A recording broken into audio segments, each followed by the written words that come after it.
Hello दोस्तों, welcome to Doval talk. अगर आप लोगों ने रेलवे टेक्नीशियन एग्जाम का फॉर्म भरा हुआ है तो आपने बिल्कुल सही वीडियो के ऊपर क्लिक कर दिया है। आज की वीडियो में मैं आप लोगों को एक ऐसी स्ट्रेटेजी बताने वाला हूं जो अगर आपने फॉलो कर ली तो बड़े आसानी से रेलवे टेक्नीशियन एग्जाम में आप लोगों के 75 प्लस मार्क्स आ जाएंगे। मैंने आप लोगों को अपनी पिछली वीडियो में बताया था कि रेलवे टेक्नीशियन एग्जाम की कट ऑफ ज्यादा हाई नहीं जाएगी। अगर आप लोग 60-65 मार्क्स भी ले आओगे तो भी आपका सिलेक्शन हो जाएगा।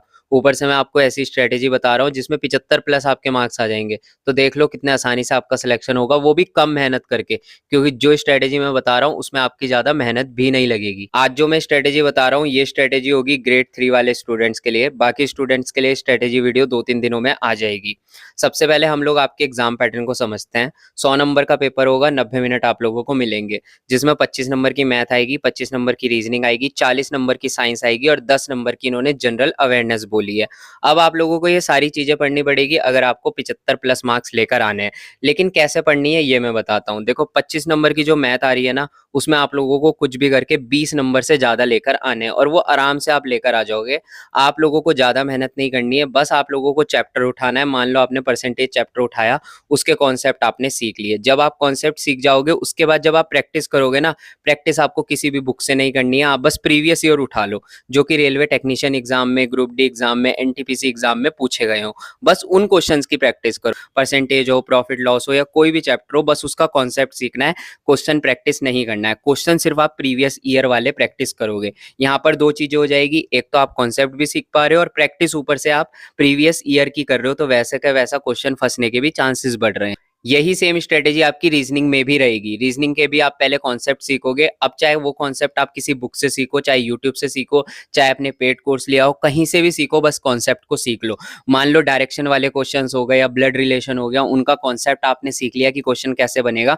उसके बाद जो क्वेश्चन आप प्रैक्टिस करोगे ना, वो प्रीवियस ईयर ही करोगे। फालतू का कोई क्वेश्चन प्रैक्टिस नहीं करना है, क्योंकि एक चीज याद रखना, एग्जाम हमेशा रिलेवेंट चीजें को प्रैक्टिस करके ही निकलता है। बहुत सारे लोग कहते हैं कि अगर हम हाई लेवल क्वेश्चन की प्रैक्टिस कर लेंगे तो लो लेवल तो वैसे भी हो जाएगा और हम एग्जाम पास कर लेंगे, लेकिन ऐसा नहीं होता है। एग्जाम तब निकलता है जो क्वेश्चन आपने किया हो वही अगर एग्जाम में फंस जाए। तो वही क्वेश्चन कैसे फंसेगा, जब आप कॉन्सेप्ट सीखने के बाद सिर्फ और सिर्फ प्रीवियस ईयर की प्रैक्टिस करोगे। प्रीवियस ईयर कौन से होंगे, जो कि रेलवे एग्जाम में आए हो, चाहे वो ग्रुप डी में आए हो, एनटीपीसी में आए हो या फिर आपके टेक्नीशियन एएलपी में आए हो, बस वो सारे क्वेश्चन कर लेना बहुत है। अब अगर आपने इतना कर लिया तो मैथ में भी आसानी से आप 25 में से 20 नंबर ले आओगे, रीजनिंग में भी 25 में से 20 नंबर ले आओगे, तो 40 नंबर तो आपके ये हो गए। अब बात आती है साइंस की। साइंस पूरी आ रही है 40 नंबर की, तो यहाँ पर आपको थोड़ी मेहनत करनी पड़ेगी।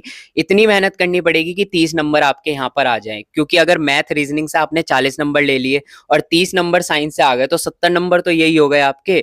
तो सिलेक्शन तो यहीं से हो गया आपका। लेकिन बहुत बड़ा सवाल आता है, साइंस में 30 नंबर आएंगे कैसे। साइंस में बेसिकली 3 चीजें पूछी जाएगी, एक हो गई आपकी फिजिक्स, एक हो गई केमिस्ट्री, एक हो गई बायोलॉजी। बायोलॉजी पे खास करके ध्यान दे देना, क्योंकि बायोलॉजी ज्यादा नंबर की आती है, ज्यादा यहाँ पे बायोलॉजी आती है, फिर सेकंड नंबर पे फिजिक्स होती है और सबसे लास्ट यहाँ पे थोड़ी बहुत केमिस्ट्री पूछी जाती है। आप लोगों ने फिर से प्रीवियस ईयर क्वेश्चन उठाने हैं और प्रीवियस ईयर क्वेश्चन को ना देखना है कि वो किस किस टॉपिक से पूछे गए हैं। जिन जिन टॉपिक से प्रीवियस ईयर में क्वेश्चन पूछे गए हैं, बस वो टॉपिक आपने डिटेल में पढ़ लेने हैं। पूरा का पूरा चैप्टर मत पढ़ना, टाइम खराब मत करना, क्योंकि पूरे चैप्टर से कभी भी कुछ नहीं आता। इंपॉर्टेंट चीजें हमेशा आती है, इंपॉर्टेंट आपको प्रीवियस ईयर देखकर मिल जाएगा। जब आप प्रीवियस ईयर के क्वेश्चन देख के इंपॉर्टेंट टॉपिक पढ़ लोगे, उसके बाद प्रीवियस ईयर क्वेश्चंस की प्रैक्टिस कर लेना, तो आसानी से साइंस में भी आपके 40 में से 30 नंबर आ जाएंगे।